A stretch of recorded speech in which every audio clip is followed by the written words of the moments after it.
Os irmãos, por gentileza, pode se assentarem. Nós vamos para o Evangelho de João, na nossa caminhada junto com Jesus, ou caminhando com Cristo, conforme aquilo que foi proposto. E hoje nós vamos trabalhar aí o capítulo 6, do verso 1 até o verso 24. Antes, porém, deixa eu desfazer o mal entendido, né? E qual é o mal entendido? Quando eu disse que a imagem é do irmão Gustavo, eu estava brincando com ele desde a semana passada. De fato, não é. Ou é, não é, né, irmão Gustavo? É mesmo? Bom, então não é confusão nenhuma, né? Eu, por inferência, né, associei e acertei. Então, é o irmão Gustavo mesmo. Então tá aí, resolvido o problema.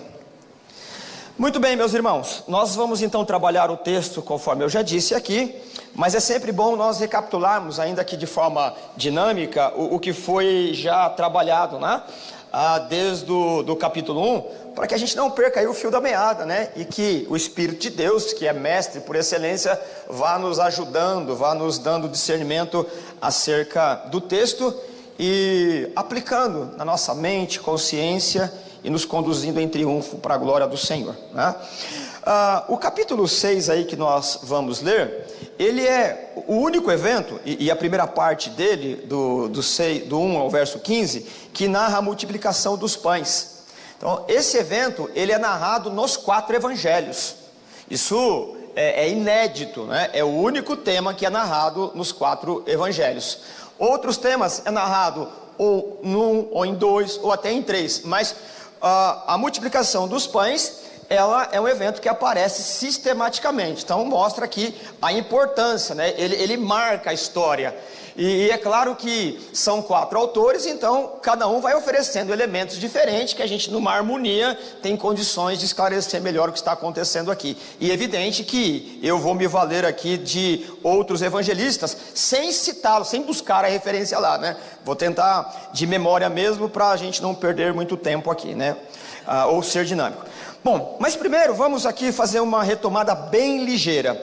Quando nós tomamos aqui o Evangelho de João, o capítulo 1, do verso 1 ao verso 18, nós temos a apresentação, né, mostrando que Jesus é Deus. Ele já parte do princípio de que a igreja já recebeu esse texto, assim como o que nós trabalhamos na EBD, o Apocalipse, ele também é escrito no ano 90, os outros evangelhos na década de 60. Então naquele momento de Mateus, Marcos e Lucas, a igreja ainda precisava trabalhar questões da humanidade de Cristo. Por isso que os evangelistas, eles trabalham a questões acerca do nascimento, a questão da gestação, o sentimento de Maria, porque a igreja precisava ainda sedimentar esse conhecimento da humanidade. Aqui no ano 90, a igreja já está sossegada, né, tranquila em relação à humanidade. Então o aspecto que João trabalha no final da década é a questão da divindade. Por isso que o João, ele já começa trabalhando, no princípio ele é a palavra, ele é Deus, e vai trabalhando essa questão toda aí. Em seguida aparece o João Batista pregando o arrependimento, não é? Essa é a primeira mensagem, e João vai atraindo pela eloquência da tua capacidade, competência de pregação, mas evidentemente que tem ação do Espírito Santo. Então pessoas vão se achegando, agregando, e o grupo vai se fortalecendo. Esse grupo que se fortalece em algum lugar na Galileia, ao norte, chama a atenção das autoridades lá em Jerusalém, que envia escribas, fariseus, para ver aquele movimento, se aquilo tem uma questão de revolução, se tem algum motim. E o João, ele é muito contundente, mostrando que até aqueles religiosos precisam se arrepender. O Mateus vai ajudar com mais informações. Superado o capítulo 1, Jesus então vai para uma festa, né, em Caná da Galileia, e ali nós temos o primeiro sinal. Lembrando também que no Evangelho de João, os milagres que estão relatados, eles são sinais. O sinal é a ideia de algo que aponta para alguma coisa superior. Eu costumo, em sala de aula, trabalhando esses textos, falar com meus alunos mais ou menos assim: você está transitando numa avenida, você vê placas, a placa é o sinal, não é o teu destino. Então ela mostra para onde você quer. Então os milagres que estão registrados aqui, eles apontam para algo que transcende a coisa mesma. Por exemplo, qual é o primeiro sinal? quando Jesus transforma a água em vinho, o texto diz: esse foi o primeiro sinal nas bodas de Caná, mostrando que a água que foi transformada em vinho, os aparelhos, os utensílios que foram usados, é o lugar da lavagem cerimonial. Um judeu, quando saía de casa, ele se considerava cerimonialmente impuro, por ter contato com pessoas de outra religião, etnia e coisas dessa natureza. Então eles chegavam, antes de entrar em casa, tem a pia, a água, lavava a mão da ponta do dedo até o cotovelo, dizendo assim: agora eu estou puro novamente. Quando Jesus transforma a água em vinho naquele aparelho, ele está dizendo assim, ó: o que lava o homem agora não é a água da religião, o rito, agora é o sangue que vai derramado na cruz. E assim o texto vai apontando. Então o fato do milagre, ele tem que transcender ao milagre, ele é um sinal para algo melhor, mostrando que Jesus é o Senhor. Acabou o fato da transformação de água em vinho. O texto, ele nos leva à purificação do templo em Jerusalém. Então isso aqui mostra que é o primeiro ano que Jesus vai a Jerusalém no seu ministério, na festa. Quando ele chega na festa, o culto está elitizado. Então não é simplesmente você levar um cordeiro, levar algum animal para sacrificar. Você tem que comprar da mão da elite religiosa e paga muito caro. E a lei, ela demonstrava que aquele que não tinha dinheiro para comprar, pegava um passarinho no campo e levava. O texto de João vai dizer que até as pombas estavam taxadas, mostrando que o culto estava elitizado e a inflação ali estava absurda, então não tinha como participar. Isso chama a atenção de um homem chamado Nicodemos. O Nicodemos, vendo esses sinais, procura e consegue uma entrevista com Jesus, e Jesus vai mostrar a verdadeira realidade. O Nicodemos, ele é uma autoridade judaica, ele é um fariseu e ainda faz parte do Sinédrio. O Sinédrio, ele é a Suprema Corte dos judeus, só está debaixo juridicamente do Senado romano. E o Nicodemos, ele tem liberdade de trânsito da sociedade, por ser uma autoridade jurídica e teológica. E Jesus vai dizer assim para ele: ô Nicodemos, você participa do jogo político dos homens? Não que isso seja um problema em si mesmo, né? A vida é política, nós somos somos animais políticos, como algum filósofo já disse, né? Participa das relações sociais.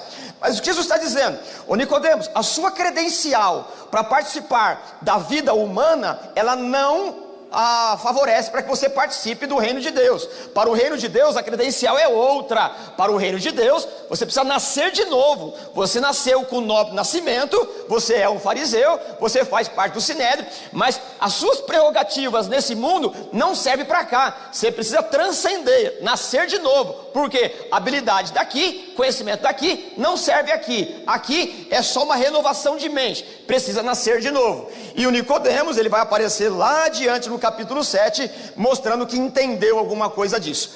Depois dessa entrevista, o capítulo 3 ainda, ele vai mostrar que os discípulos de João Batista, eles viram que muitos dos que estavam com João Batista no início, estavam seguindo a Jesus, e foram reclamar com o João Batista, dizendo: ô João Batista, não é justo, cara, você começou esse trabalho todo, batizando, apareceu esse Jesus, que você diz que é o Cordeiro de Deus, e agora, aqueles que estavam andando conosco, estão andando com ele. E o João Batista, eu entendo num tom de lamento, de cansaço, estafa, né? Vocês não entenderam nada, cara, porque é justamente isso. Lembra que eu disse? Eu não sou o Cordeiro, eu sou a voz, eu sou o efeito. Está no script, aqueles que entenderam o Evangelho seguem Jesus. Não tem que seguir a mim. Então o fato de estar deixando o meu grupo e indo para o grupo de Jesus, está no script, está certo, não tem problema nenhum. Vocês estão criando confusão. E ele vai dizer assim: não há poder que não venha de Deus. Então se as pessoas estão seguindo Jesus, é porque foi dado a ele o poder. Nessa conversa do capítulo 3, o João Batista, ele está correndo perigo de vida. Ele inclusive vai ter a cabeça cortada, decapitada, por um sujeito chamado Herodes Antipas, porque ele denunciou um casamento ilícito. E Jesus, sabendo que o João Batista morreria, ele então escapa ele sai da Judéia e vai lá para o norte, para a Galileia.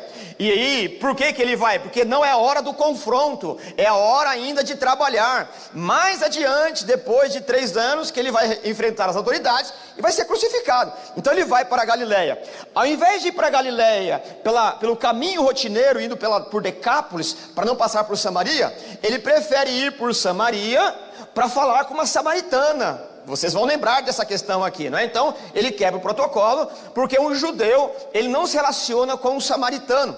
Quando Jesus chega num lugar chamado Sicar, os discípulos, eles precisam comprar comida por conta da viagem, do cansaço, essa coisa toda. Enquanto eles vão comprar comida, aparece uma mulher, a samaritana, e começa a conversar com Jesus. Jesus vai explicando para ela, vai contando coisas da vida dela, e essa mulher, ela fica entusiasmada. Ela esquece de pegar a água, ela abandona e vai contar para as pessoas o que está acontecendo. Ela vem, né, de uma maneira, no dia, no horário que ela vem, é uma segregação social por conta dos problemas de casamento que ela havia tido e falhado. Só que agora, depois que fala com Jesus, a reputação dela não tem mais importância, porque ela vai para a cidade falar com todos e esquece da água. Em contrapartida, chegam os discípulos oferecendo comida, mostrando que, ainda que de forma lícita, os discípulos que andam com Jesus estão preocupados só com a comida que perece, que você come, que acaba tendo fome de novo, precisa comer. E a mulher não, ela está interessada com alguma coisa que transcende, não é? Então você vai percebendo essas nuances do texto. Em seguida, nós temos o capítulo 5, já passou 1 ano. E como é que a gente sabe que passou 1 ano em relação ao capítulo 2? Porque Jesus, ele volta para Jerusalém e o texto diz que era a época da festa. Isso vai marcando o texto. O que ocorre? Jesus chega em Jerusalém e lembra que na primeira vez ele virou a mesa dos cambistas. Teve um problema lá e o Nicodemos veio falar com ele. Agora, Jesus cura um sujeito que tinha um problema há vários anos. Isso também chama a atenção das autoridades. Por quê? O que nós sabemos de forma histórica, arqueológica e por aí afora, é que havia se instaurado no templo uma máfia da cura. E como isso acontecia? Criaram uma história que um anjo mexia lá a água e ficava uma fila para se jogar na água para ser curado. Mas isso não existia de fato. Então a lógica era que vendia utensílios, vendia óleo, vendia essa coisa toda. Então quando Jesus vem e cura, sem a necessidade de passar pelos trâmites religiosos, você está quebrando uma estrutura comercial de cura. E é claro que a elite religiosa não vai gostar disso, né? Quando você propõe, Jesus propondo uma cura e cura, sem passar pelos trâmites religiosos, ele está quebrando uma máfia. E mais uma vez Jesus arruma problema. E quando arruma problema, então ele escapa de novo, ele vai para a região do norte. Então, a partir desse resumo aqui que nós estamos trabalhando, chegamos então no capítulo 6. É claro que aqui, né, é uma síntese, um resumo de tudo que estamos trabalhando, mas é sempre importante dar um passo para trás para poder avançar. O capítulo 6, o texto começa da seguinte maneira: algum tempo depois, Jesus partiu para outra margem do mar da Galileia, ou seja, do mar de Tiberíades. Trabalhamos aqui na EBD, Tiberíades, uma cidade fundada em nome de um sujeito chamado Tibério César, né? Ele é o governo, então você tem aqui uma cidade em homenagem a um governador aqui. E junto com os outros evangelhos, nós vamos descobrir que os discípulos estavam muito cansados. Inclusive o capítulo 6 de Marcos vai dizer que eles estavam com tanto trabalho, com tanta demanda de trabalho por conta da fama de Jesus, a repercussão de cura, de provisão, essa coisa toda. O capítulo 6, verso 30 de Marcos vai dizer o quê? Eles não tinham tempo para comer. Então eles iam no lugar, evangelizavam, falavam de Jesus, vinham as pessoas, e isso estava criando uma estafa muito grande. Jesus, por conta da sua misericórdia, da tua bondade, da tua capacidade de liderança, convida os discípulos, os 12, para tirar uma tarde de folga, porque de fato é muito trabalho. E mais uma questão importante aqui: esse Tibério César que matou João Batista, por conta de muita gente seguindo e dando ouvido para Jesus, percebe que vai ter problema maior com Jesus do que com João Batista. E aí Jesus então, sabendo disso, tira os discípulos do foco, vai para um lugar para uma tarde de descanso. E quando eles chegam na tarde de descanso, imagine você trabalhando sem poder se alimentar. Aliás, essa expressão aparece em Marcos. Eles não podiam comer. Quando ia comer, chegava alguém, tinha que orar, tinha que ensinar. Então era muito trabalho, demanda terrível, né? E Jesus, sabendo disso, convida para uma tarde de folga. Imagine você trabalhando, você ansioso por uma tarde de folga. Jesus então considera o pedido deles assim: faz o seguinte, vamos tirar essa tarde de folga, essa tarde é para nós. Nós vamos num lugar, vamos descansar e vamos aproveitar e vamos recarregar as energias para continuar trabalhando. E aí, quando nós estamos lendo o texto, olha a informação que temos, verso 2: e grande multidão continuava a segui-lo, porque viram os sinais milagrosos que tinham realizado nos doentes. Essa expressão nos aí, não é? Significa que é um sinal, como eu já disse. Ora, imagine você, depois de uma intensidade de vários dias de trabalho, e você puxa finalmente um dia de folga, está indo com Jesus para algum lugar, já se programando, vamos fazer um churrasco, vamos comer o pão, e não vai ter gente importunando, não tem cego para encher as paciências, não tem gente endemoniado para tirar a paz, não tem gente, é nós, né? Como diz um grupo de outro lugar da cidade, é nós, né? Vamos tirar o dia de folga, ninguém vai encher, não tem doente, não tem ninguém para ensinar, vamos aproveitar. O problema é que alguém, não sabemos como, ficou sabendo que o grupo de Jesus ia tirar uma tarde de folga num lugar específico. Quando eles estão chegando, alguém veio falar assim: olha do outro lado quem está chegando, acabou o dia de folga. Imagine, quando você se programa para viajar, você, seu marido, sua mulher, a família, na expectativa de final de semana de folga, todo mundo se planeja, todo mundo na expectativa, arruma as malas, prepara a comida, e sabe que o preparo da festa é melhor do que a festa, a expectativa, não é? É sempre assim. E de repente, quando vai para o dia de veraneio, para a tarde de descanso, tem uma demanda de trabalho. Imagine o marido tendo que chegar para a mulher e falar: sabe o que é? Cancela a tarde de folga, que tem vindo um monte de gente doente, cansado. Eles nos acharam. Os discípulos não gostaram muito. E você tem que considerar que você tem homens rudes, como Pedro, que não tem meias palavras. Você tem gente incrédula como Tomé. Você tem Judas, que gosta de fazer uma contabilidade exata para o lado dele, né? Você tem Mateus, que é funcionário do Zaqueu, né? E já está com inveja, porque Jesus, quando vai comer na casa do Zaqueu, vê que ele ganha mais, fala: por isso você está ganhando mais, você trabalha mais, você ganha mais também, o imposto é maior para você, ele é funcionário do Zaqueu. O grupo de Jesus é terrível. Você não escolheria aquele tipo de gente para trabalhar com você. Tem zelote, gente que tem uma faquinha aqui, uma adaga que mata, né? Então essa gente, quando vê que o dia de tarde deles foi frustrado, de descanso, a coisa não ficou fácil. É claro que você não tem toda essa informação aqui, mas lendo os evangelhos, você vai juntando e montando um quebra-cabeça. E você conhecendo Jesus, porque faz parte do grupo dele, já sabe que ele vai cancelar. Ele não vai dizer assim: a multidão cai fora aí, porque hoje é o nosso dia de descanso. Você sabe, conhecendo o seu líder, esse que faz milagre, que ele não vai despedir ninguém com fome. Imagine Jesus: gente, estamos aqui, né? Vem cá. Os discípulos olhando um para o outro e falam assim: assim não vai dar, cara. Não tem dia de folga. Bom, o texto, junto com todas essas nuances, coloridos e descoloridos, o verso 3 diz assim: então Jesus subiu ao monte e sentou-se com seus discípulos. Mas Marcos, ele vai nos ajudar com algumas informações, mais ou menos assim. Ele pergunta se tem comida. O João vai dizer que eles pegaram a comida de um menino que estava lá. Provavelmente alguém que trazia um lanchinho.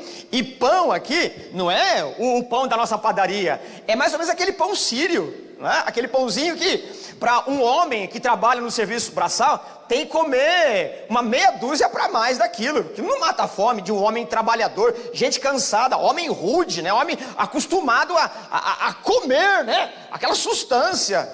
Já viu gente que trabalha na construção civil almoçando? Ou adolescentes, né? Tem que, a mesa farta. Aquele pão não mata a fome. E imagine que se você for para uma tarde de folga, você não vai levar 5 pãezinhos, tipo pão sírio, e 2 ou 3 peixinhos. Você vai fazer uma provisão. Não é assim? E Jesus, ele conhece, ele sabe com quem está lidando. E Jesus pergunta lá no Evangelho de Marcos: vocês têm o que comer? Aí ele fala assim: não temos não, Jesus. Não temos nada não. Porque infere-se, e aí essa inferência não é minha, mas de argumentos de pessoas que têm competência literária e arqueológica, e enfim, né? Infere que eles estavam escondendo a comida, porque se disser que tem, Jesus vai pegar essa comida e aí acabou mesmo, né? Então vamos falar que não tem comida. Jesus despede essa gente aqui e a gente pode novamente voltar a pensar no nosso churrasco aqui de pão seco com esse peixe seco aqui, né? Para dar um saborzinho, e vamos esquecer essa gente. Mas Jesus não desiste.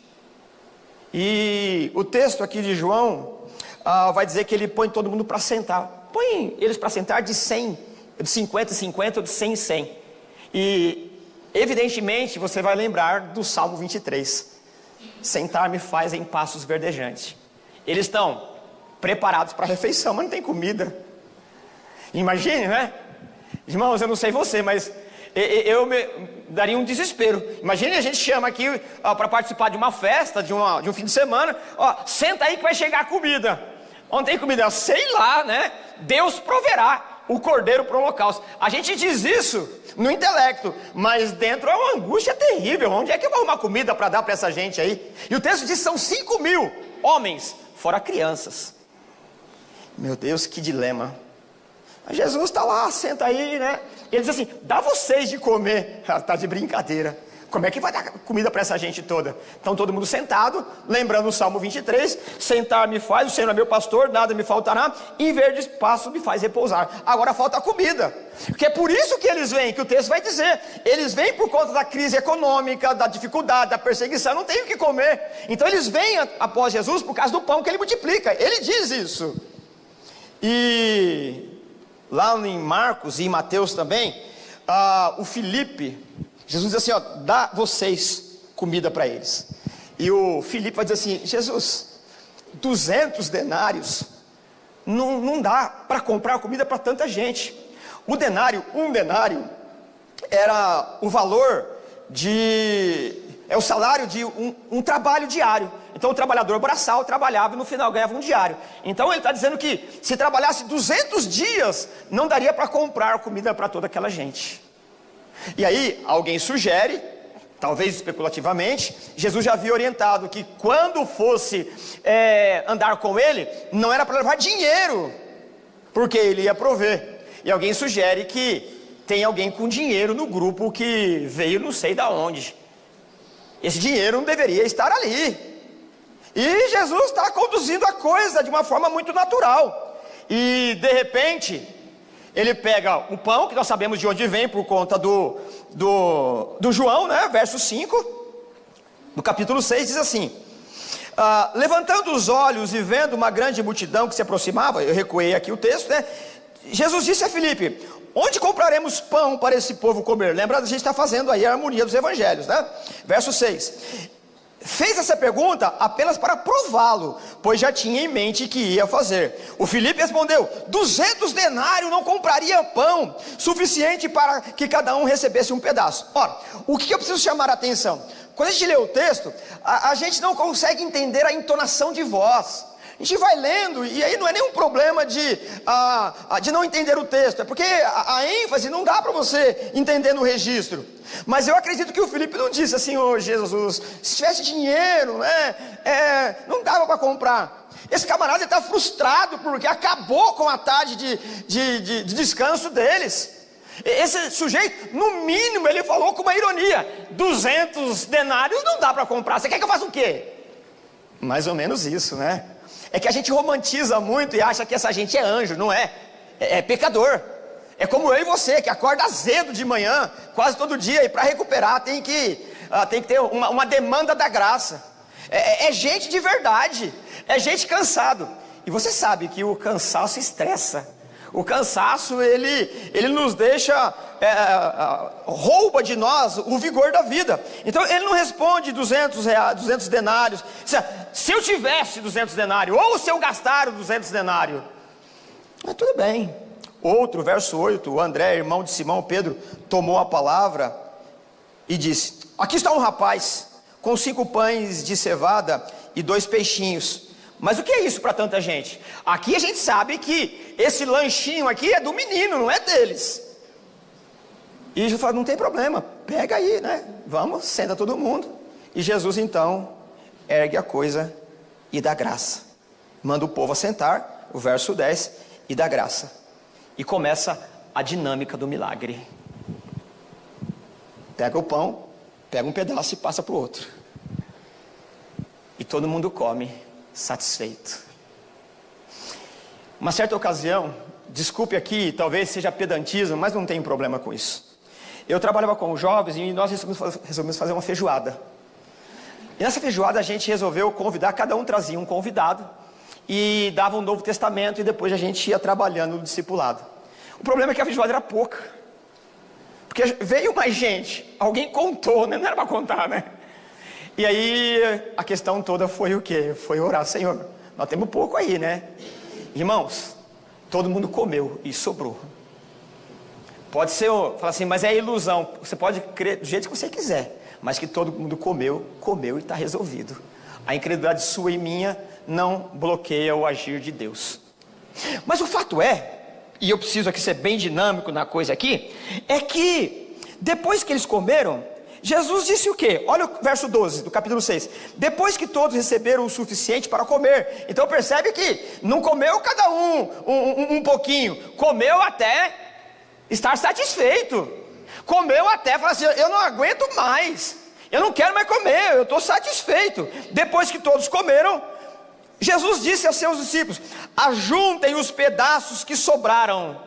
Então vai lá, 12 discípulos, e junta os pedaços. Todo mundo comeu, maravilha. Que nada seja desperdiçado. Tem toda uma questão que a gente podia trabalhar para um outro viés aí, para não desperdiçar, mas não é isso que eu quero chamar a atenção. Então eles os ajuntaram e encheram 12 cestos com pedaços dos 5 pães de cevada. E aqui tem uma ironia da graça. Aqui tem uma coisa maravilhosa. Se de fato eles tinham pão e não queriam dar, eles esconderam para que depois que essa ralé fosse embora, eles fizessem a festa deles. Assim, não tem problema não, pode esconder a comida de vocês no barquinho aí. Não é por conta de vocês sonegarem o dom, o recurso. Não é por conta de vocês que não vai ter a provisão para aqueles que vieram até mim. Senta todo mundo aí. Alguém trouxe recurso, depois que comeu, cada um sobrou na sua mão um cesto cheio. Como se dissesse: não é pão que você estava escondendo? Toma, come até entupir, até sair pelos ouvidos. Não é pão que vocês estão escondendo? Não é isso que vocês estavam negligenciando? Está aqui, agora senta e come até sair para os ouvidos. Porque você precisa aprender que o que você tem ou participa ao reino, ou ele é um produto do seu próprio egoísmo. O reino de Deus não carece daquilo que você esconde, da sonegação da sua informação. O reino de Deus não carece da sua moeda furada. O reino de Deus não carece da eloquência desse ou daquele. O reino de Deus não carece daquilo ou daquilo outro, que fundou, ou formou ou desformou. O reino de Deus, ele permanece com a provisão de Deus. Se você esconde, ou se eu escondo o dom, Deus proporciona dom em abundância, para que todos comam e sobra um cesto para você se entupir de comer. comer. Se você não quer participar, vem participar, porque na mesa da graça não falta palavra, não falta gente que ora, não falta discípulo, não falta gente que ama a Deus. Se você esconde o recurso que Deus te entregou, o problema é teu, porque Deus é poderoso para fazer infinitamente mais do que aquilo que pedimos ou pensamos. Deus entregou recurso para cada um de nós. Não interessa a proporção ou a qualidade, não interessa o que é, o que deixa de ser, mas Deus entregou um dom para cada um de nós. Enquanto você não participa escondendo o teu dom, Deus é poderoso para trazer outros que não tem nada a ver com o contexto, e todos comem da mesa da graça. Ainda sobra um cesto cheio para os mesquinhos verem que na mesa de Deus tem abundância de pão. O reino de Deus não precisa de mim nem de você, irmãos. Vem um moleque de pés no chão, de calça caindo pela magreza da falta de comida, da incompetência governamental de cuidar. O reino de Deus, ele triunfa porque há um Deus que governa, e ele é poderoso para multiplicar os pães, porque na mesa do Senhor não falta graça, não falta dom, não falta entusiasmo, e todos aqueles que participam do trabalho, quando estão cansados, tem pão para comer, tem peixe para comer, tem água para beber, porque o dono da vida está participando com ele. O reino de Deus não é feito pela tua política ou pela minha sabedoria. O reino de Deus não é feito com a tua história ou com a minha história. O reino de Deus não é feito pela tua edificação ou pela minha edificação. O reino de Deus não é comida nem bebida, mas é poder pelo Espírito Santo de Deus. Sempre sobrará um cesto cheio para os incrédulos. Sempre haverá um cesto transbordante para que coma, para que, pelo confronto da graça, possa corar de timidez e se arrepender dos pecados e abrir a mão com liberalidade e oferecer os dons e talentos para trabalhar no reino de Deus. Você e eu somos convidados para trabalhar com alegria no reino de Deus, mas se você não vier trabalhar, levantarão-se outros pela graça de Deus, e o reino de Deus vai triunfar. Por quê? Porque Jesus disse que a igreja, ela prevalecerá, porque Ele é a edificação, Ele é o solo, Ele é a rocha de Deus. Portanto, eu convido você a tirar dos depósitos, dos recônditos da sua alma, das mazelas das suas emoções, do porão da tua consciência, o que você está escondendo, e oferecer para o trabalho, para que outros se alimentem do pão da vida, para que outros matem a sede com a água da vida, e não fique recuando a mão com mesquinhez, porque Deus dá dons para que trabalhemos para o outro ser edificado. Essa é a primeira lição que nós temos aqui. Deus é poderoso para que de uma refeição de um menino fazer 12 cestos, para cada um ser confrontado e envergonhado pela mão que encolheu e não quer participar. Depois disso tudo, o texto diz no verso 14: depois de ver o sinal milagroso que Jesus tinha realizado, o povo começou a dizer: sem dúvida esse é o profeta.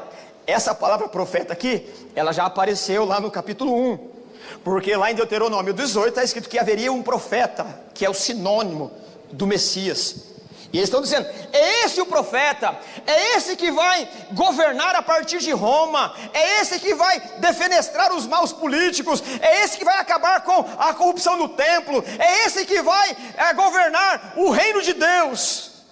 E de fato, esse é o profeta, só que ainda não havia chegado o tempo. A multidão estava querendo guindar Jesus ao trono à força, porque ele veio fazendo alguns milagres, ele veio realizando sinais e prodígios, e a essa ocasião o povo quer guindá-lo ao trono, para que a politicagem, a roubalheira, as confusões, elas terminem. Mas Jesus, ele mais uma vez nos surpreende. Assim como lá no capítulo 4 ele saiu da confusão para trabalhar na Galileia, ele mais uma vez vai demonstrar que não chegou a hora da confusão, não chegou a hora do confrontamento, ainda não chegou a hora de mostrar para essa gente o que é o governo dele. E aí o verso 15 diz assim: sabendo que Jesus pretendia proclamá-lo rei à força. Percebe? Jesus não queria ser rei como César, como Herodes. E o povo, você tem que ser. A voz do povo é a voz de Deus, né? No Brasil. Eu costumo dizer, irmãos, e até num tom de ironia, que quando uma pessoa tem muita popularidade, e aí eu procuro atualizar a coisa, uma pessoa quando tem muita curtida nas redes sociais, é porque tem muito pouco para dizer. Porque tem muita gente seguindo, tem muito pouco para dizer. Geralmente as pessoas que têm muito para dizer, tem pouca gente seguindo. Então alguém diz assim, ó, tá vendo aquela pessoa, ela prega tanto, tem 6 milhões de seguidores, ou sei lá quanto. Possivelmente ele não tem nada para dizer, porque a multidão, como eu já disse aqui, é a morfa, a céfala e a crítica. Ela vai no barulho do vai da valsa. Lembra quando Jesus vai ser crucificado? Quem que você quer que solta? Jesus o Cristo ou Jesus o Barrabás? O Barrabás, mata Jesus. A multidão, ela sempre age na turba, na emoção. A multidão, ela não equaliza. A multidão, ela não separa a emoção da razão. A multidão se deixa ir. Mais uma vez, Jesus está no centro. Que eles queriam que a força, Jesus tomasse o governo. Se você não vai voluntariamente, nós vamos te levar, vamos te colocar nos ombros e vamos te introduzir no tempo. Você vai governar. E quantas pessoas se deixam enganar pela voz do povo? Acha que porque o povo diz isso ou aquilo, acha que de fato Deus está aprovando. E Jesus, olha o que ele faz. Sabendo Jesus que pretendiam proclamar o rei à força, retirou-se novamente para o monte. E os outros evangelhos vão dizer, e ficou ali orando sozinho. Irmãos, é sozinho, é no quarto da solitude que a gente vai interpretando a vida a partir da vontade de Deus. Não é no meio do aplauso popular, não é no meio da multidão. No meio da multidão a gente perde a capacidade de raciocínio. No meio da multidão a gente perde a capacidade de arrazoar. Jesus, ele tinha essa prática. Todas as vezes que o povo bajulava, porque essa é a palavra aqui eles não reconhecem Jesus como o rei Messias. Ele reconhece Jesus como um rei que vai prover o pão para que eles comam. Então, na verdade, eles não querem assumir a responsabilidade da vida. Eles querem que alguém traga um pão para eles. Mas a vida não é assim. Embora tenha governo sobre nós, cada um é responsável pelo seu sustento no âmbito humano. Você não pode esperar que governos governem para o seu bel prazer. Eles querem isso. Eles querem que Jesus governe à força, como se dissesse, já que você não se toca, que você deve governar para nós vamos te levar à força, vamos te colocar nos ombros e vamos te levar em Jerusalém. Chegando lá, você dá seu jeito. Você não sabe multiplicar pão, não sabe fazer isso, não sabe andar sobre as águas, não sabe curar, não sabe multiplicar ou transformar água em vinho. Chegando lá, o Senhor acaba com os fariseus, com os sacerdotes, acaba com os saduceus, e depois nós vamos até Roma. Mas o povo mesmo não quer tomar a mão no arado. O povo mesmo não quer tomar a responsabilidade. Ele quer que alguém fique na linha de frente para ser atingido pelos dardos. E o reino de Deus não é assim. O reino de Deus, ele chamou discípulo. E discípulo, ele crê que o mestre é poderoso para nos colocar na linha de frente, guardado, como diz o Salmo 91, aquele que habita no esconderijo do Altíssimo, a sombra do Onipotente descansará. Portanto, irmãos, o grito de pessoas que querem um rei não condiz, um rei para o aqui e agora, não condiz com as expectativas eternas. Deus é poderoso para prover, Deus é poderoso para realizar, mas Ele nos chamou para ser testemunho da graça. Ele nos chamou não para esconder um pão e 2 peixes. Ele não nos chamou para ficar escondido e de vez em quando mostrar o rosto e dar uma opinião para insuflar a multidão. Jesus não nos chamou para colocar combustível na fogueira que já está acesa. Ele nos chamou para trabalhar. Jesus não nos chamou para escolher esse ou aquele dentro de um critério extraordinário. Jesus nos chamou para ser discípulo de Jesus, porque amanhã na segunda-feira de verdade, onde a vida acontece de verdade, você tem que pegar o ônibus, tem que pagar passagem, pagar pedágio. A igreja não está reunida lá, é você que é crente. Aqui a bravata é fácil. Alguns lugares estimulam, né? Agora vamos repreender Satanás, ergue a mão em nome de Jesus. Aqui é fácil, bravata é fácil. Eu quero ver amanhã de manhã, ser sozinho e enfrentar o mundo do jeito que ele vem. Ou você crê que Deus é poderoso para multiplicar o pão e dar energia, ou você não entendeu. Porque o reino de Deus, a vida com Jesus, ela se dá na relação individual de cada crente com o seu Senhor. Quando você tem um ou dois para comprar a sua ideia, seja ela qual for, nós nos encorajamos, nós escondemos o recurso, porque o outro, esse miserável que está passando fome, não pode comer do meu pão. Mas saiba que se Deus quiser prover, Ele multiplica não uma cesta, mas um celeiro inteiro de providência, porque aquele que Deus chamou, Ele é poderoso para dar infinitamente mais do que pedimos ou pensamos. Deus é poderoso, e Ele não se deixa enganar pelo aplauso popular. Ele sai para ficar sozinho. E sozinho aqui não é solidão. Sozinho aqui é abundância da companhia do Senhor. Sozinho aqui não é a solidão que entristece, é a presença de Deus que enobrece. Sozinho aqui não é a angústia do abandono. Sozinho aqui é relação com o Criador, que sabe orientar os nossos pensamentos, nos ajuda a concatenar as ideias para interpretar o povo que clama por um rei, mas não quer tomar as rédeas da situação sozinhos ou na individualidade. Precisa do vai da valsa, precisa do comício, precisa da turba, precisa disso, de conchavo, disso, daquilo. Amanhã, quando você levantar, é você e Deus. É ali que está a têmpera da sua relação com Deus e a verdade do seu evangelho. Ali é onde a vida acontece de verdade. Como dizem muitos, é onde a criança chora e a mãe não vê. Se você aprendeu a ficar sozinho com o Senhor, você vai aprender a lidar com a multidão, porque a voz da multidão normalmente nos ilude. E para concluir essa parte e caminhar aqui para Jesus andando sobre o mar, eu fiz um resuminho muito curto aqui, ó. O povo esperava o Messias que o libertasse de Roma. Nesse momento, um número significativo de pessoas o seguia. Cerca de 5.000 homens, sem contar mulheres e crianças. Era uma quantia significativa para começar uma revolução. Ora, 5.000 pessoas faz um barulho terrível. Já era suficiente para ele comprar a ideia. E agora vamos para a revolução. E a multidão, se Jesus não toma a iniciativa para começar a revolução, o povo começa. Jesus sabia que não era dessa maneira que cumpriria a vontade do Pai. Ele ia libertar o povo, mas não pelo triunfo do aplauso, mas pela vergonha da cruz. A liberdade do povo não vem pelo triunfalismo político, não vem pela demanda romana ou pelos conchavos políticos dos judeus fariseus. A libertação do povo, ela transcende a questão social, ela é eterna, por isso que ela foi ganha na cruz. E Jesus sabia escapar dos elogios, que são apenas balão de ensaio, qualquer coisinha fura. E quando precisou, a multidão caiu fora e deixou ele sangrando na cruz. Mas é na derrota do Cristo que aqueles que criam nele foram libertos, não aquele grupo político que queria isso ou aquilo. O povo começaria, naquele momento.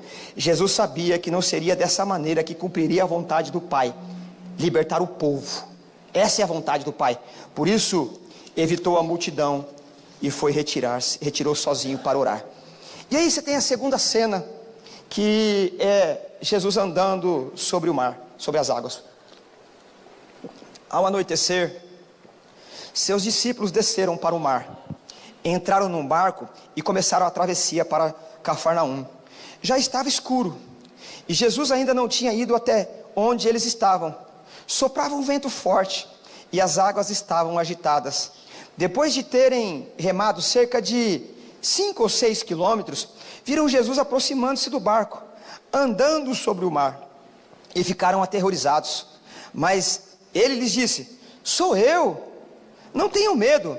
Então resolveram, aqui esse verbo é maravilhoso, né? Então resolveram recebê-lo no barco, e logo chegaram à praia para o qual se dirigiam. No dia seguinte, a multidão que tinha ficado no outro lado do mar percebeu que apenas um barco estava ali, e que Jesus não havia entrado nele com os seus discípulos, mas que eles tinham partido sozinhos. Bom, deixa eu recuar aqui, né? Depois eu termino daqui a pouquinho com essa última sentença aqui. O que acontece? Você tem a multiplicação do pão, todo mundo já faminto, e interessante que quando a multidão come, sai do protagonismo, né?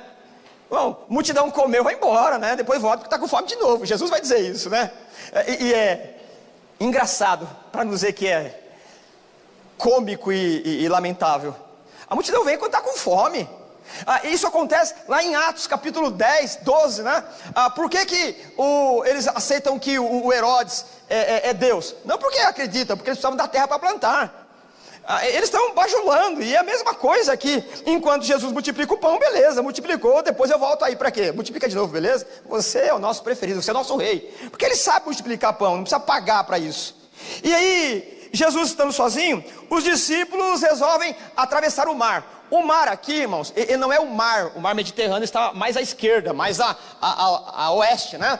Aqui é o lago de Genezaré, ou o mar de Cafarnaum. Por que chama mar? Por conta da sua cadeia de montanhas, por conta do acidente geográfico, bate o vento, questões geográficas, o vento retorna, então tem onda, mas não é mar, é o lago de Cafarnaum, onde o João tem uma empresa de pesca, eles trabalham ali, né? E eles pegaram os barquinhos, já que Jesus sumiu mesmo, de onde está Jesus? Jesus sumiu, ele estava orando lá, eles pegam o barquinho e retornam, e tentam retornar para Cafarnaum, e de repente essa tempestade, que é meio que natural por conta da cadeia de montanhas e do vento, começa a turba, começa a tempestade. E eles acreditavam que podiam resolver o problema, porque eram homens experimentados. Eles eram homens que estavam acostumados a pescar à noite. Eles eram profissionais da pesca. Várias vezes a gente vê isso. O problema é que eles não conseguem controlar. Eles, donos da situação, acham que a experiência de vida vai resolver, eles vão chegar do outro lado. Então eles estão com determinação, eles estão com coragem e com habilidade. Nós não podemos negar essas qualidades que eles possuem. O problema é que o esforço humano não resolve, e eles vão à deriva. Não importa a experiência, a coragem, e o vento está muito forte, e de repente um vulto, uma figura anda sobre as águas, e eles demoram a acreditar que é Jesus, porque isso não combina com a realidade.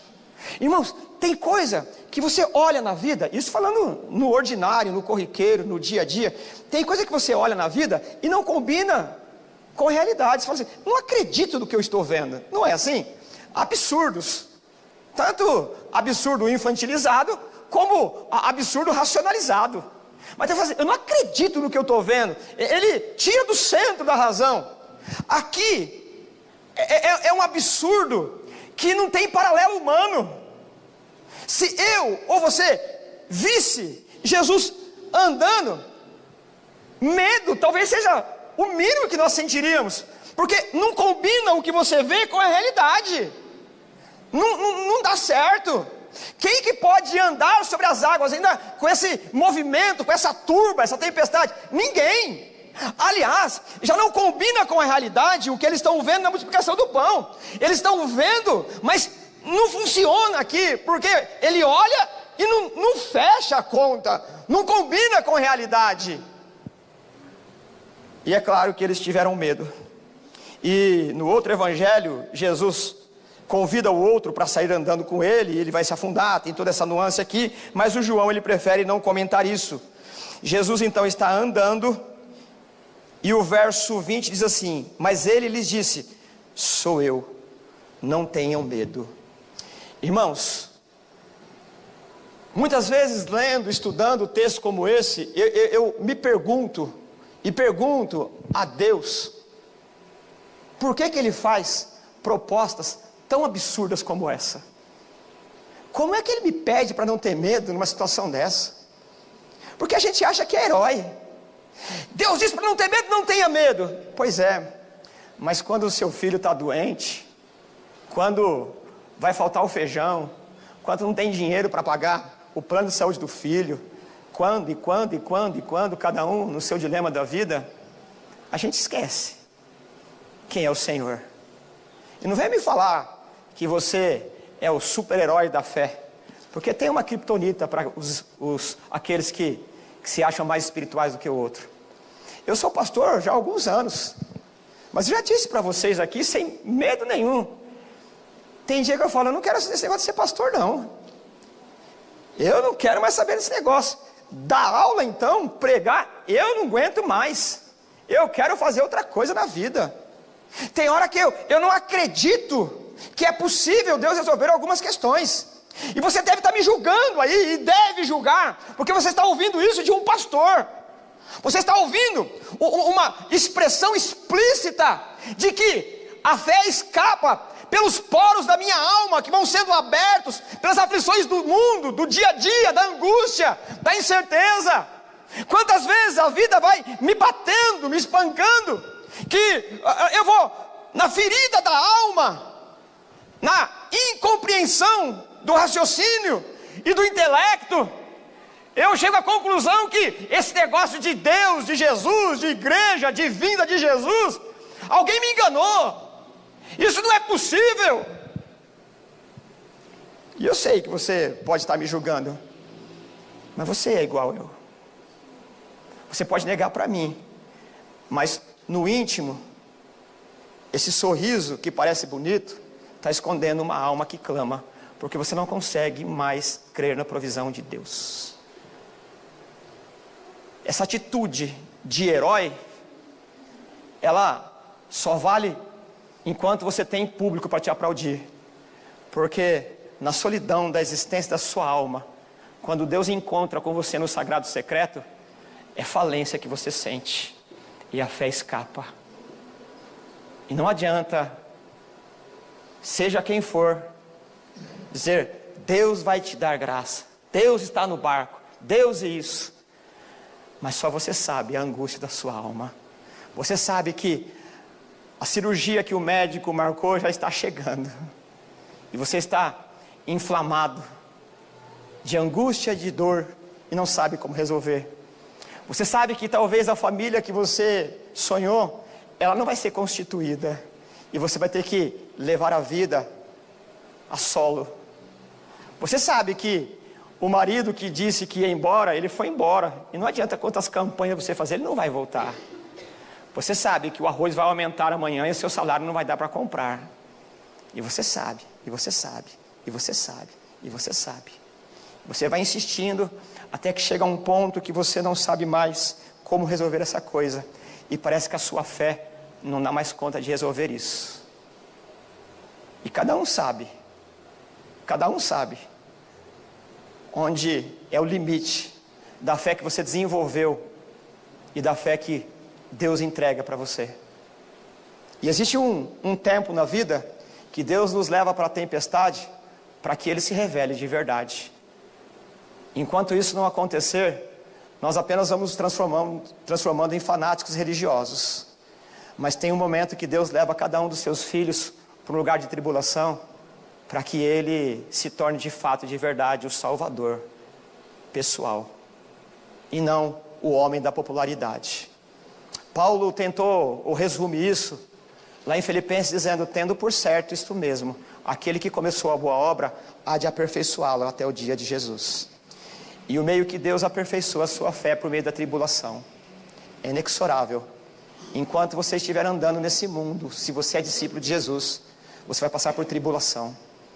Porque é o meio que Deus transforma o homem comum num discípulo adorador do Senhor. É o que o Jó disse, antes eu conhecia de ouvir falar, mas agora eu contemplo as maravilhas de quem o Senhor é. É o salmista do Salmo 78, 79 e assim por diante, dizendo, foi bom eu ter sido afligido, porque eu conheci as maravilhas da tua lei. Só tem um jeito de Deus se tornar íntimo com você, é pelo cadinho da aflição. Hebreus 12 vai dizer que Deus prova o filho que ama. E se você é filho de Deus, você não vai passar incólume nessa vida. Benditas são as mãos da graça que nos disciplina, porque são elas que vai nos transformando de glória em glória. E aqui Jesus está empurrando para o meio da tormenta gente que está escondendo o pão, para que eles percebam que no meio da aflição Jesus é soberano para ir ao encontro deles, e diz: não temais, porque agora o tom de voz não é do pregador, do teólogo, ou do diácono, ou desse ou daquele. O tom de voz é um tom de voz que vai no âmago da existência de cada um de nós. É no meio da aflição que nós aprendemos quem o Senhor é. É no meio da aflição que Deus vai depurando. É no meio da aflição que Deus vai transformando o nosso caráter. É no meio da aflição que Deus vai ajustando o nosso caráter. É no meio da aflição. Benditas são as mãos que nos aflige agora, para que nós não nos percamos da eternidade. Essa foi a oração de um homem chamado Agostinho: Senhor, me mata perto de ti, para que eu não morra longe do Senhor. E o texto, ele vai terminar com mais uma vez Jesus escapando, mas eu queria, nesse tom ainda, em algum lugar eu escrevi alguma coisa sobre isso, e eu terminei o meu texto dizendo assim: sem dificuldades não se contempla o extraordinário. Sem dificuldades não se contempla o extraordinário. Imagine quão espetacular foi para os discípulos ver Jesus andando sobre as águas. E Jesus andava sossegadamente no meio da tormenta. E aí eu escrevo pedindo licença poética: desculpe o meu exagero, me dá inveja. Inveja de quem? Dos discípulos. Inveja de estar na tormenta. Inveja de não ter passado aquela angústia de quase morte. Como às vezes me dá inveja.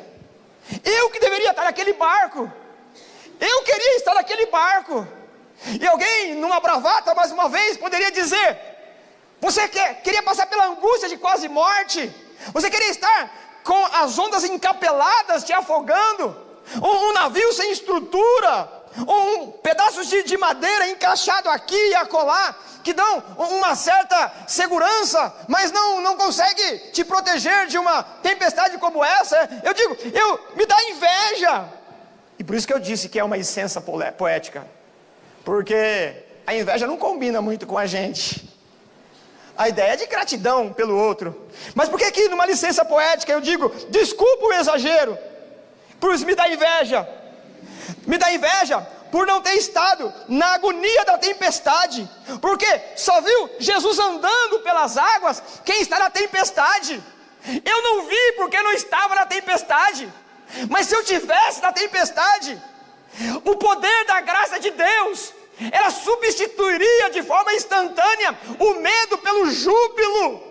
Porque o espetáculo de ver um homem andando sobre as águas só foi possível no meio da tormenta. Me dá inveja.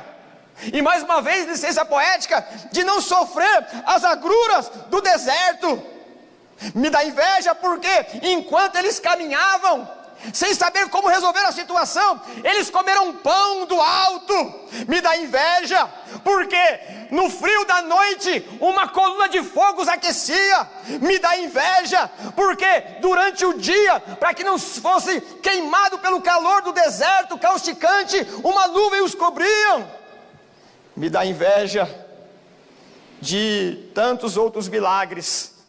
À beira do Mar Vermelho, o exército de Faraó vindo para dilacerar, eles viram o mar se abrir. Quando se olhava para trás, era um medo, mas que espetáculo deve ter sido ver o mar se abrir. Por que eu não estava lá? Eu não vi o mar se abrir, eu não vi o pão cair do céu, eu não vi Jesus andar sobre as águas. Mas em todo o tempo, só percebe milagre quando nós estamos passando por dificuldades. É Deus que com a mão da graça nos empurra para o fogo da aflição, para que lá no fogo da aflição nós contemplemos o quarto homem. Portanto, é um privilégio sofrer pela causa de Cristo, porque Ele sempre anda sobre as águas. Você não vai ver milagre se primeiro não enfrentar dificuldades. Você não vai saber o que é cura além da medicina se não passar pelo vale da sombra da morte. Você não vai comer o pão da providência se você não saber o que é a privação da falta do pão. Você não vai jubilar de alegria com a presença do Senhor andando sobre as águas se você não for empurrado pela mão da graça por meio da tribulação. Essa é a maneira, é o modus operandi que Deus transforma menino e menina em homem e mulher. Sem aflição não se faz discípulo de Jesus. Sem angústia não tem júbilo. Sem dificuldade não se contempla. É por isso que eu disse no meu texto poético, me dá inveja, porque eu não passei pela tribulação e por isso não vi o espetáculo incrível do Mestre andando sobre as águas.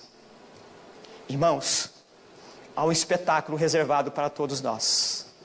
Nós ainda que estamos no encapelado mar da vida, nós que ainda estamos sendo privados, haverá um dia que o Senhor voltará, e aqueles que esperam verão, aqueles que o esperam contemplarão esse milagre extraordinário.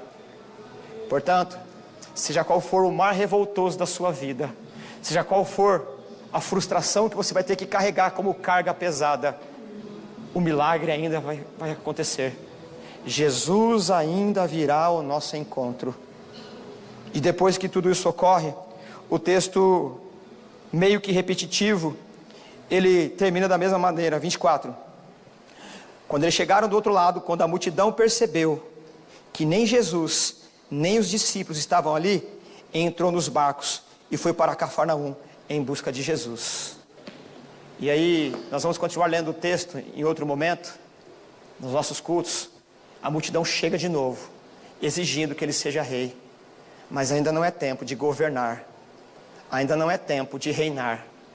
O tempo agora é de tirar a coroa da sua cabeça e admitir que você não tem competência para resolver as demandas da vida.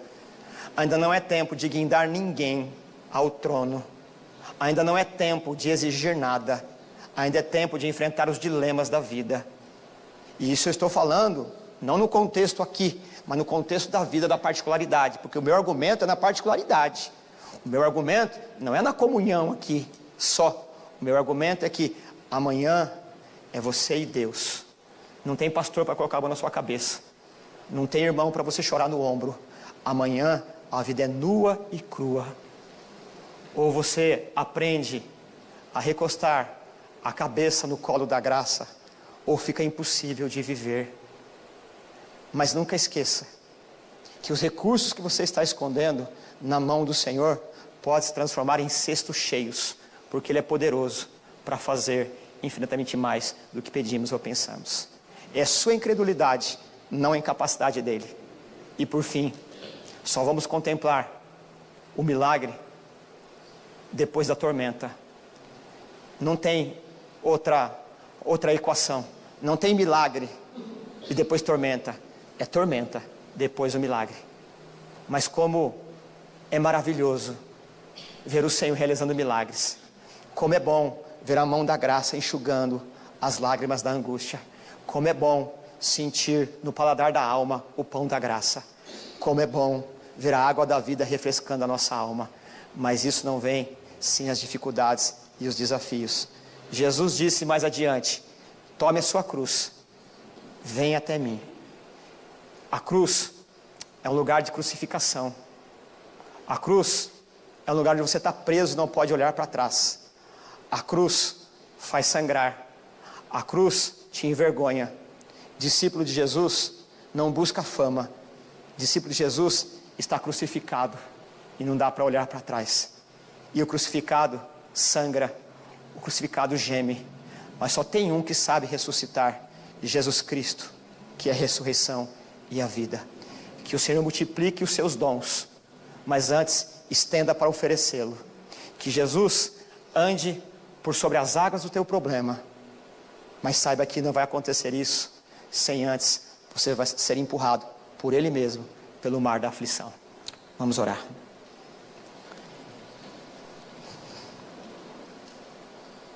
Deus de bondade e graça, nós sabemos orar, Senhor, pelo pão que nos falta. Nós sabemos orar pela saúde que nos falta. Nós sabemos orar por tudo aquilo que nos faz falta, por aquilo que rasga a nossa carne, inflama a nossa alma, escraviza a nossa vontade. Nós sabemos orar de forma eloquente por tudo isso. Mas como é difícil, Senhor, orar para que o Senhor, Pai, nos empurre com mão santa para a tormenta. Como é difícil orar, Senhor, para que o Senhor nos discipline. Nós não podemos, Senhor amado, ser filhos rebeldes que não recebem disciplina. Nós sabemos orar, Pai, por tantas coisas, mas nós não temos condições e coragem de balbuciar uma oração dizendo: Senhor, me disciplina. Abre os meus olhos para que eu veja a maravilha da Tua lei. Nós não temos coragem. Mas quando no meio da tormenta nós escutamos a Tua voz, sou eu, a nossa angústia vai desaparecendo, ela vai se dissolvendo, porque o Senhor nos encoraja, porque o Senhor é a provisão, porque o Senhor anda conosco no vale da aflição, na tormenta da vida. E cada um aqui, Senhor, tem um dilema na vida. Tem aquele, Senhor, que teve os seus planos de carreira profissional frustrados. Teve outro que escolheu a carreira equivocadamente por entusiasmo e agora não sabe o que fazer. Mas o Senhor é poderoso para dar o ânimo. O Senhor é poderoso para renovar as forças. O Senhor é poderoso, Senhor, para dar uma criatividade celeste, divina, eterna, para superar essas demandas. Alguns aqui foram abandonados. Alguns aqui, Senhor amado, estão perdidos na história que planejou, que escreveu, como se tivesse comprado o mapa do tesouro e chegou no final, não tinha tesouro nenhum, foram enganados. Mas o Senhor, Pai amado, tem a vida eterna, e o Senhor não ludibria, não engana. O Senhor nos convidou a caminhar como os discípulos, Senhor.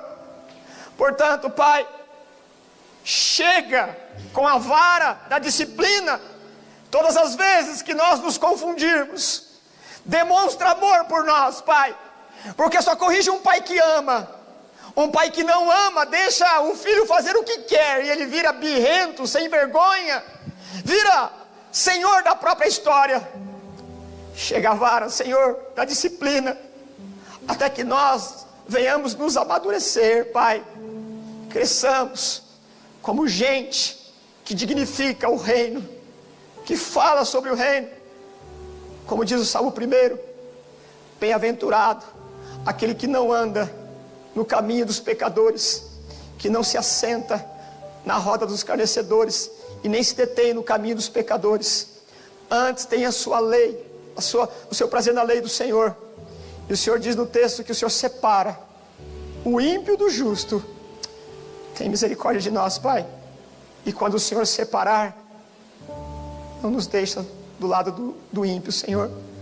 Quanto prejuízo se nós ficarmos do lado do ímpio no dia da grande separação.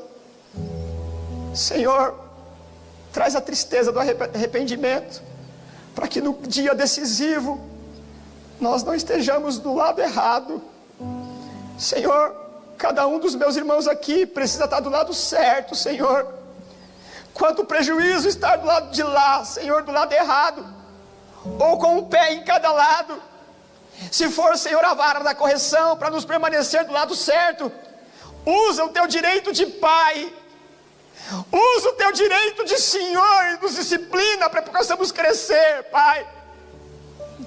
E o Senhor não nos abandona, Pai, com fome e na tribulação.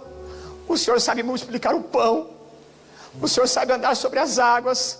Vá de encontro a cada um de nós aqui, Senhor, sem acepção. Nos trata como filhos, Senhor. Aquele filho, Senhor, que ora: Abba, Pai, Abba, Abba, Abba, Abba, Paizinho querido. Nos abraça nessa manhã com os braços do amor eterno. Não nos deixe escapar, Senhor. Nos amarra com as cordas do amor e põe sobre nós a bandeira do Evangelho. Nos prende com os laços do amor para que a gente não escape, Senhor amado, para longe, morra longe. A tua prisão é para libertar, enquanto a prisão do mundo é para encarcerar. Espírito de Deus, traz um avivamento para cada um de nós. Sopra com teu hálito santo, Senhor, para que o entulho do mundo, o entulho da carnalidade e a sugestão de Satanás seja jogado para o monturo da vida, e que possamos ansiar pela pátria eterna. Ouve o clamor de cada um, Senhor, e se não consegue orar, nos espeta com o alfinete da graça, para que o machucado que venha a existir seja curado pelo óleo que for derramado pela tua mão, Senhor. Nos ajuda, Senhor, nos ajuda. Nos ajuda a tirar do bolso, Senhor, a nossa provisão que o Senhor deu, e não ser como os discípulos que esconderam para não partilhar. Nos ajuda, Senhor. Se a tua graça não nos defender de nós mesmos, quem poderá nos defender? Nos ajuda, Pai. Enxuga as lágrimas que caem dos nossos olhos, não a lágrima da fisiologia, não a lágrima do teatro, mas a lágrima que vem da alma, a tristeza que está instaurada no coração de muitos irmãos, e não só da nossa igreja, mas de tantos outros que estão desesperados como ovelhas sem pastor. Deus de graça e bondade, nos ajuda a chorar no quarto da oração. Nos ajuda, Senhor, nos ajuda, Senhor, nos ajuda. Nos ajuda, Senhor, nós pedimos, suplicamos. Nos ajuda, Pai. Nos ajuda. Nos ajuda a chorar. Nos ensina a chorar, Senhor. Nos ensina a chorar.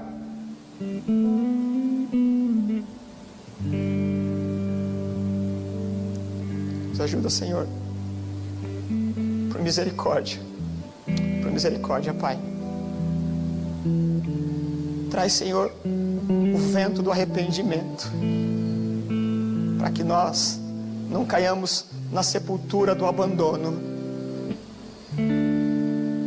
Rompe, Senhor,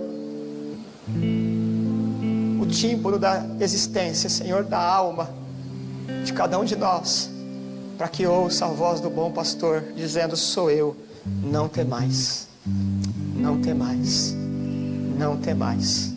Nós precisamos do Senhor, Pai, em nome de Jesus. Que Deus tenha misericórdia de nós, em nome de Jesus.